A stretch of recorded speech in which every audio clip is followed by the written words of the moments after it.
How to build a cracker body even if you think you don't have time. Work out in 40 minutes or 30 minutes. Work out consistently and build a good body even with your busy schedule. Who's this for? This is for someone who has a very busy schedule. Maybe they work long hours. Maybe they're studying to be a doctor and they also work. And a lot of the advice that they've heard about how to build a nice body is that they need to work out for a long period of time, which they don't have.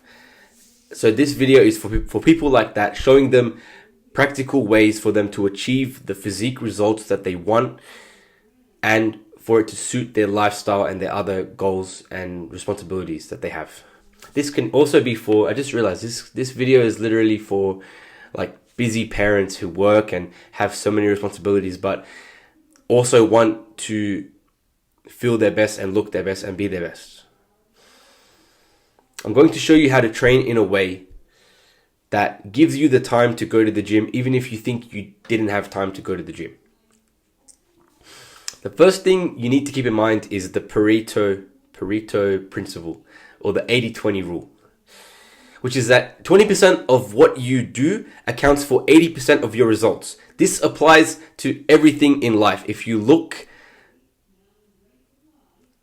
objectively at what you're doing, you will see that 20% of your input is accountable for 80% of your output. So the strategy, or once you realize that, your next response should be, okay, I'm going to do more of this 20%, and that 80% I'm not even going to bother doing because it's not worth my time and energy. It gets me barely any of my results that I am going for. Now, in terms of gym, there are two concepts that you need to understand, and these are the two most important concepts for muscle building. They are progressive overload and RPE, which means rate of perceived exertion. I'll explain what both of these concepts mean in simple terms. Progressive overload means doing more than you did last time. So if you, or also means like constantly improving. So if you did 10 reps of this weight last week, next week do 12. Now, progressive overload, you should try to achieve it week by week, but it might take a couple weeks. But the point is that from a period of maybe the first week to the fourth week, or over time, the point is over time that you're improving, that you're doing more than you did previously. And you should always force yourself to do more. You might not get it every single week, but you should try to do so. There are many ways to progressively overload. Do more reps, do a heavier weight, do more sets, do even increasing the rest time between your sets are all forms of progressive overload. Now, with this concept in mind, I've determined the most efficient manner to build muscle using that concept in mind, which I'll get into in a moment. The second thing is rate of perceived exertion.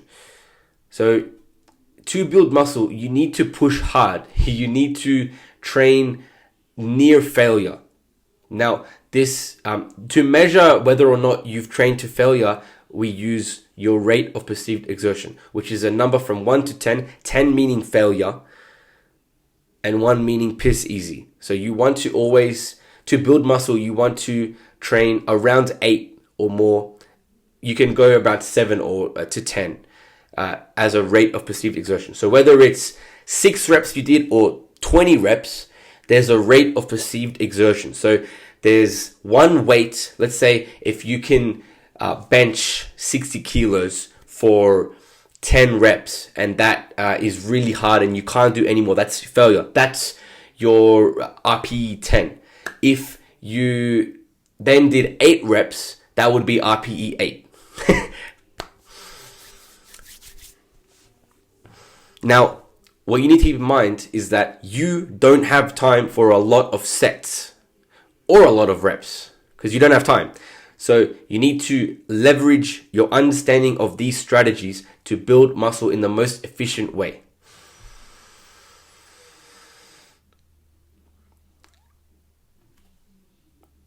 These concepts are more important than how many reps you did, or whether you did 3 sets of 12 or 4 sets of 10, or whether you did, like people say, oh, do lighter weight and heavier reps to build muscle. Like, just shut the fuck up, bro. Just shut up. Like, yeah, to some degree it's correct, but if you're trying to understand what builds muscle, that is not the answer. Because if you just do a lighter weight and heavier reps, but you're not at a high RPE and you're not progressively overloading, you will not build muscle. I know this for a fact. I did that for 2 years. A little story for you. I heard some dumb fuck on a Joe Rogan podcast said, yeah, bro, I train at like 50% capacity every day. And because I do that, I gain more because I never get tired. And I was like 18. I was like, yeah, that makes sense. And I literally wasted like 2 or maybe even 3 years of training, and I've made more progress or gains in the past year than I did in the past like 4. Like, it's fucking stupid. Anyways, so the most important things are that you're progressively overloading, that you're doing more over time than you did before, and that your RPE, your rate of perceived exertion, is 8 plus. Yeah, we can say 7 plus, but you need to do 8 plus, which in layman's terms means that you're training hard, that you're going heavy.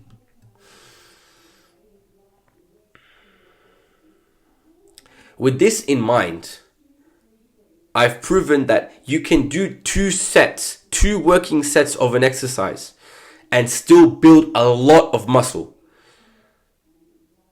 And I've been training literally just 2 working sets of most exercises, and I build a lot of muscle. I've made a lot of muscle gain the past 9 months, I'd say, with just 2 sets. Like chest press, I literally did 2 working sets. Really heavy, always doing more than I did last time. I pretty much always go to failure personally, but I've been training for a very long time. So I think that's why I can afford to do so and not injure myself. But gauge it yourself. As long as you're going at least an RPE 8 or more, then you will build muscle. And you're doing more than you did before, then you will build muscle. So, like I said, you can do literally 2 sets of an exercise. You can do 2 sets of 2 working heavy sets of squats. And as long as you do more than you were doing previously, and you consistently do that over a period of time, you will build muscle. You don't have to do 4 sets of 10.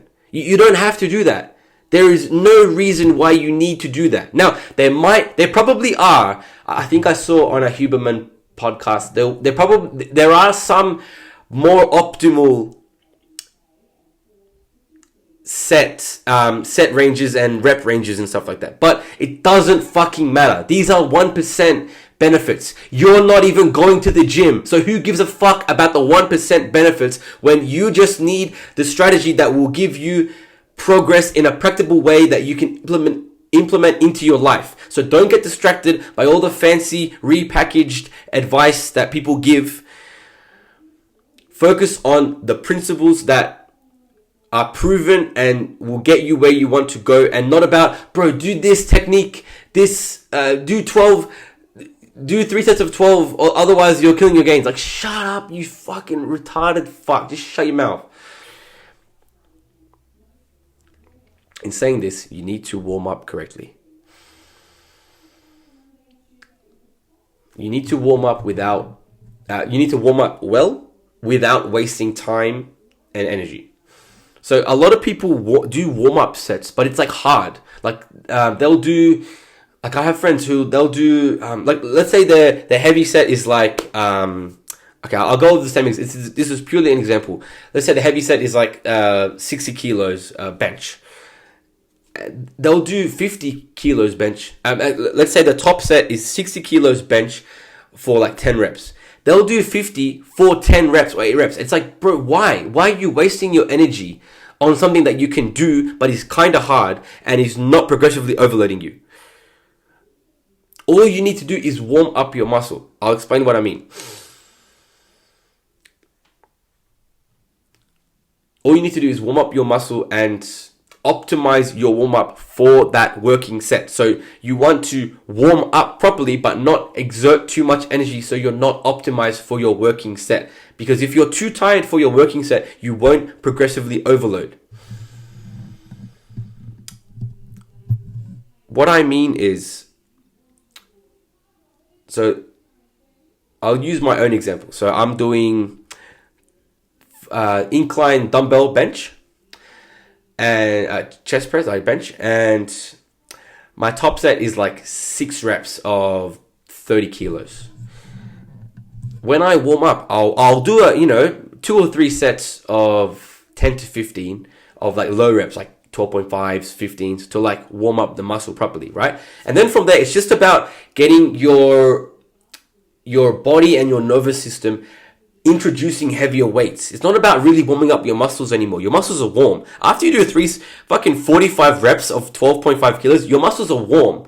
So the next warm-up set is just about introducing heavy weights. So the next one I'll go 20 kilos, I'll do 4 reps. And then I'll do 25 for 2 reps. And then that's it. So like the warm-up sets should only be like a few reps, because you're only warming up your body, introducing your body to a heavier weight. So that's what the warm-up is about. It's not about exerting so much energy that you're tired. It's about just introducing that heavier weight. So the closer you get to your heavy weight, the less reps you should do. I'll give another example with my squats. So I'll warm up. My top set is generally about 110, 120. So I'll warm up. I'll do like 10, 15 of like the bar, then 40 kilos. And then I'll get to 60 kilos. I'll do 6 reps. I'll get to 80 kilos. I'll do 5 reps. And then I'll get to 100. I'll do 2. And then I'll do my top set, which is like 110, 120. And which is like maybe 5 or 6 reps, right? So the 100, I just did 2 reps. That was just to introduce my body to the heavy weight. It's not about warming up your muscles are already warm. It's just about introducing your body, your nervous system to this heavy weight. Now, one concept that I probably should have explained earlier is progressive overload is scientifically proven, right? But to put progressive overload simply, it's literally doing something that your body hasn't done before. So then forcing your body to adapt to the new thing and make it better at doing the thing than it was last time. So think about that. It's literally just, I made my body do this, and it hasn't done that before, and it wasn't really able to do it. It struggled. And then your body adapts and say, okay, I need to get bigger and stronger, so that way next time we do this, it's easier. That's literally what building muscle is. Now, so building muscle is the same as any skill in life. You have to do it to get good at it. And you have to, once you get good at it, you have to go even harder, and then you'll get even better at it. But like anything, you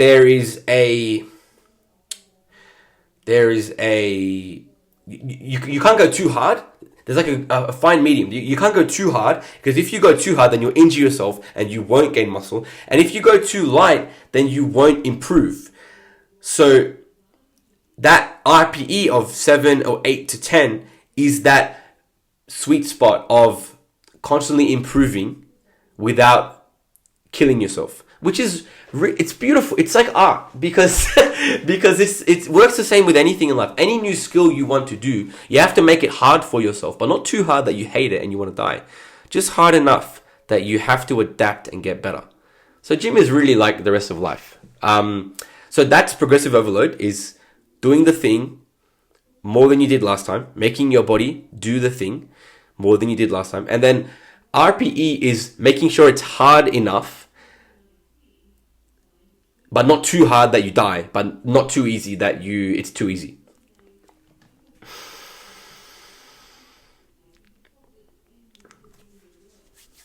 Just to reiterate one point, rep range does not matter. The amount of sets you do does not matter. It doesn't matter. Especially for you, because you don't care about the 1%ers. You're not even going to the gym. So you just need to get in the gym. You need a system and philosophy that gets you in the gym consistently. I'm going to give you some examples of how I train. So I'll do chest. I'll do dumbbell incline bench. I'll do 2 sets of 4 to 8. Then I'll do chest flies, 2 sets of 8 to 15. Now, reason why 8 to 15 is because for isolation movements, I believe there is a benefit to going higher reps, but the same principle applies. It's just instead of 4 to 8 reps, now it's 8 to 15. And it's always try to do more and always make sure it's hard. Now, the other thing is, so here's how I actually apply these principles is I'll always do 2 sets of whatever I'm doing. And the first set I know it's going to be a lower number of reps. So I don't train saying I need to do this many reps. I train in rep ranges because it's easier and more effective to progressively overload if you're not so caught up in how many reps that you do. A lot of people are so caught up with the number of reps that they don't improve their weight. Like to go up in weight, you literally have to go a little bit lower in reps for a short period of time in order to improve. So you should train in rep ranges, not specific reps. Not, I'm going to do 3 sets of 12. And then if you don't do 12, you're like, fuck, I didn't do 12. Like, no, bro, don't do that. Focus on progressively overloading, doing more than you did before. And the most effective, efficient way that I've found of doing that is by using rep ranges. So I'll say, okay, this is my weight. My weight is 30 kilos each arm. And I'm like, okay, I'm going to do 4 to 8. And then I'll do 6. And then next week I'll do 7. Next week I'll do 8. And then now I've done 8. So now I improve the weight. If I was caught up on how many reps I did and shit like that, then I wouldn't have improved in such a quick manner. So that's why rep ranges are important. For squats, for example, I'll go 2 sets. I'll go 1 set of 120. I'll do about 4 reps. And then the next set, I'll go about 110. I'll do 6. So that's, and then in a few weeks from now, I'll probably do 120 for 5 or 6, and then 110 for 8, and then I'll up the weight. So it's a constant improvement.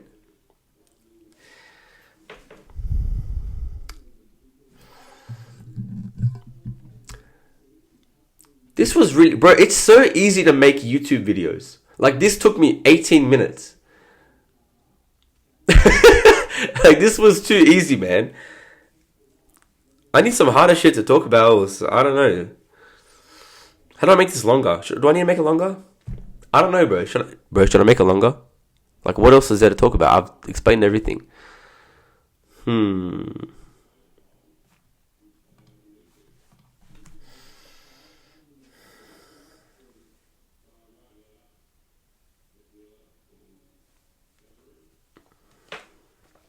I want to drive home the 80-20, the concept of 80-20. Because if you 80-20 things, especially gym, you'll actually get more progress than because by cutting out the things that aren't that effective, you'll do more of the very effective thing, and then you'll actually get more progress. Because people think, but why should I cut out the 80 and leave the 20? Because then I'm cutting out all this stuff that might help. But no, you cut this out, because this gives you a bigger ROI, and then you do more of this. That's the concept. And I literally, when I started training this way, I assure you, I swear, I promise you, I literally gained more muscle in the past 9 months than I have in the past 3 years by applying the most important principles and not really caring about the minor shit. That if you go on YouTube now and you search how to build muscle or whatever, there's some fucking retard, some jacked up steroided fuck, which if you do steroids, by the way, it's fine. I don't mind. I don't do steroids. Maybe I will when I'm 40. I don't know. But anyways, the point is they'll give you some bullshit advice about why you need to do this, you need to do this, you need to do this. Like, you don't need to do those things. You need to do this and this. And if you want to train this way, here's how I do it. That should really be the message that people send out. But people aren't ethical, people are fuckwits. Alright, I'll wrap this video up here. This was so easy. Bro, like, it's so easy to make a YouTube video. I don't understand. Anyways, enjoy your week and take care. Kombucha. It's good for you.